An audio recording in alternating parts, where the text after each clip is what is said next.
Hello and welcome back, and today will be my Q&A video, but also the 10-year celebration of this channel. Today, April 15th, the Hobo Ducks channel turns 10 years old, which is quite insane how the channel went from some squeaky child's random gaming channel to a Walking Dead channel. There's been some massive evolution between what it was and what it is now, and I thought to celebrate 10 years, let's bring back Q&As, answer some questions, and talk about some interesting topics that I wouldn't otherwise make a video about. So let's dive right into this with question 1. Do you think Rick should have died in season 9, and who is better, Judith or Carl? So the first part of that question, should have Rick died in season 9? Now that we have The Ones Who Live, my answer is no. Just because he came back and we actually did get a conclusion to the story. If he was still stuck in that movie limbo of if there's been movies, if there's not, I would have thought, yes, you should have killed off Rick. But now because of The Ones Who Live, the answer is no. And who's better? I'd say it's obviously easily Carl, just because Carl actually had some character development. He was all over the place with the first few seasons trying to take him down the comic route and make him darker. And then he turned into this kind of paragon character who's all about, on the moral compass, I'm always good. But Judith, they didn't really do much with. You can't really say any big iconic moments of Judith, so it's easily Carl's the better character.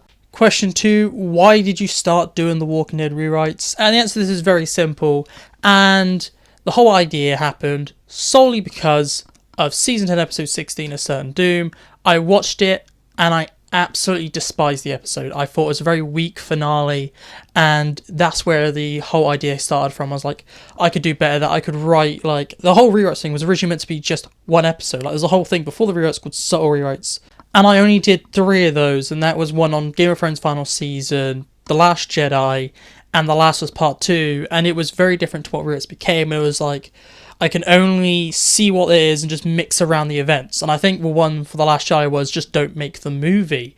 And I almost made the 4th one, which would have been episode 16 of The Walking Dead season 10. But instead, it became, I'm going to start from season 1 and work my way up to it. And that's how the rewrite started. My next question is, if you had to choose only 3 characters to be alive for the end of the Walking Dead universe, who will they be? Any characters, by the way, including the ones who have died or left the show. For me, obviously, Rick would be one of them. So that's 1, Rick. I would also say probably Morgan. So Rick and Morgan. And the last one, and I'm going to bring back a character from the dead, and that would be Carl. He's the most important. So those are the 3 characters that I'd bring around. Like, I know it's a bit controversial not saying Daryl, but I think Daryl's a character that should have died. In my opinion, his story was done by season 7, and they kind of messed around with him. I know they're doing some really good stuff with him on Daryl Dixon, but I don't think Daryl should be the last characters we see. So my picks would be Morgan, Rick, and then Carl if he was still around. Next question is, do you think Scott Gimple gets less or more blame than he deserves? And I'm going to try and be very quick about this. He definitely gets less than he deserves. He killed off Carl, and then he was promoted to the big guy in charge of the Walking Dead franchise, and then he has left the Walking Dead franchise in a state where it has no direction, everything seems all over the place, and he has let the shows drop in quality. Like, the newer ones, they have good quality, but Gimple has overlooked all of this, and he is definitely not the Kevin Feige the Walking Dead universe needs, and he is not as competent as they try and make him out to be. This guy killed off Carl, he tried to make the Walking Dead something it's not. I think this man definitely does deserve more blame. I'm really, really disappointed that AMC rewarded him by making him in charge of everything Walking Dead related. Next question is, if you could rewrite The Walking Dead World Beyond, where would you start? And that's easy, I would just start with episode 1. I think season 1's the one that needs more rewriting, and I would just definitely make that show more about Huck and Felix trying to find the kids, and then season 2 more focused on the CRM and not about the kids trying to take him down. That's where I'd focus on. The show, if it just focused on different characters like Huck and Felix, it would be a great show. The show has a lot of premise. It's just the focus on Iris and Hope, Elton and Silas just was not very good. Next question is, I noticed your on the rail video. Seen as Laurie has left the project, Matt is co-writing with Evan, and a paradigm shift is happening in the series. What are your hopes and worries for the web series? My hopes would be that there could be an improvement in quality, because just watching the first episode, my biggest gripe with it was it really did feel like two things smushed together. You had the high quality of the start and the end with those characters, and you had the middle bit, which I didn't like the camera tilt, like the orangeness, and it just felt relatively cheap compared to the other parts. So definitely a more kind of balance in quality throughout the entire episodes, that would be quite nice.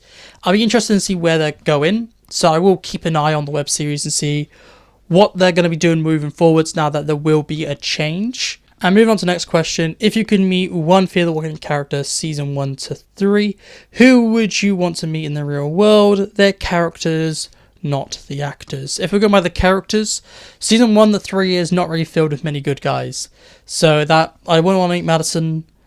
Probably none of the Clarks. Definitely not Strand. Not Daniel. At least probably Travis. He's probably the only nicest character there, and the only one that would be nice to you. I'm going off after the apocalypse, not these characters before. So afterwards, yeah, probably just Travis. I think that's the only character I would like to meet. And now, final question, name the worst and best thing each writer did. So I'm just going to do Fear and The Walking Dead. So with The Walking Dead first, Frank Darabont, easy best thing was focusing on the walkers, making them scary. There were variant walkers in the first 2 seasons. Later seasons got rid of it and retconned it, but what he did in the first season, focusing on the character survival, was absolutely amazing. The worst thing, and this is going to be basically a loophole, was his idea to turn season 2 into an episodic show. It never happened, but that idea sucked, and that's really the bad thing I could say about him, because that's how good he was. And now Glenn, he only did 1 season / the back half of season 2, and I'm going to look at season 3 mostly for Glenn, and I would say best thing he did was what he did with the governor, and he really did adapt a lot, and he told the story very well paced in the first half, and he wasn't afraid to do big, shocking, scary things in season 3. The downside is that he didn't really care about the comics. This is the one guy that kind of, out of all the showrunners, I think he cared the least, and that's shown by how he ran out of budget in the final episode, so he just killed off Andrea for shock value. He just cared about shock, so the worst thing was easily killing off Andrea, and what they did with her throughout the entire season, shall I add. Now for Gimple, I'm going to say the best thing he's done was when he wrote episode 5 of season 9, Rick's Goodbye, because he wrote that episode, and it was amazing. Like, when he just writes, he's really, really good. It's just when you give Gimple power to, be showrunner, and the worst thing is, he killed off Carl. So you have that. He's good with one Grimes, bad with another Grimes. Now Kang, I really like how she tried to bring The Walking Dead back on track. She rebooted the series. She saved the series. Her season 9, best thing she did. I can't just say one thing in season 9. Just season 9 as a whole, showrunning that, and The Fair. Absolutely amazing writing that you care about these characters. And being able to continue to show about Rick Grimes. Bad thing about Kang, she was way too safe. Like the final 2 seasons, she was too scared to kill off any characters. Characters only died when the actors wanted to leave. So Kang was just way too safe. Now moving to Fear. And with Dave Erickson, easily the best thing was moving the show to Mexico. It just looked so cool. It was so unique. It really gave the show its own kind of vibe and identity. Worst thing though, and it was more or less out of his control, was killing off Travis at the start of season 3. Should have been near the end in my opinion. That was the original plan, but they kind of rushed his death. And it was just done so badly in my opinion. Now, Ian and Andrew, where do we start with good thing? Fixing Morgan, there you go, that's probably the only good thing I could say about them. The way they wrote Morgan in the later seasons of Fear was really good, and he became easily one of my favourite characters just because of Fear. Before he was just a meh character, and now he's in my top 5, all because of Fear. Bad thing was ruining the entire show, rebooting the show, almost everything else they did. And that's it for the Q&A, so goodbye and thank you for all the support for all these years. It's insane the channel's now 10 years old. And hopefully, if The Walking Dead continues on, the franchise, I'll see you in another 10 years. And we'll continue on and maybe grow and become a bigger community. But thank you, goodbye, I'll talk to you later.